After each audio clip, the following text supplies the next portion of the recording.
Students చూడండి, ఈ paper ని ఈ అగరబత్తితో మంటిద్దాం.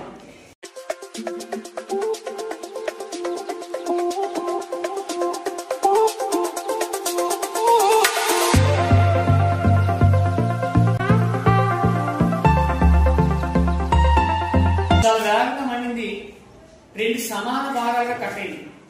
అది ఈ ఫిల్టర్ పేపర్ ని మండిస్తూ ఉంటే ఇది అంత స్పీడ్ గా మంటం లేదు. ఎందుకు ఇలా జరిగింది? దానికి ఎక్స్ప్లెనేషన్ చూడండి. ఈ పేపర్ కి పై భాగంలో పొటాషియం నైట్రేట్ అనే సంతృప్త ద్రావణాన్ని రాశాను, తర్వాత ఆరబెట్టి మీ ముందుకు తీసుకొచ్చాను. కనుక ఈ పేపర్ కూడా పట్టుకున్నాను, ఈ పేపర్ లాగే కనబడింది. చూస్తే మీకు మామూలు పేపర్ లాగే ఉంది. ఆ పొటాషియం నైట్రేట్ ని మనం వేడి చేస్తే ఆక్సిజన్ వాయువు వస్తుంది. అందువల్ల ఆ పొటాషియం నైట్రేట్ అక్కడ బర్న్ అయ్యి ఆక్సిజన్ ఇవ్వడం వల్లే ఆ పేపర్ అలాగా కట్ అయింది.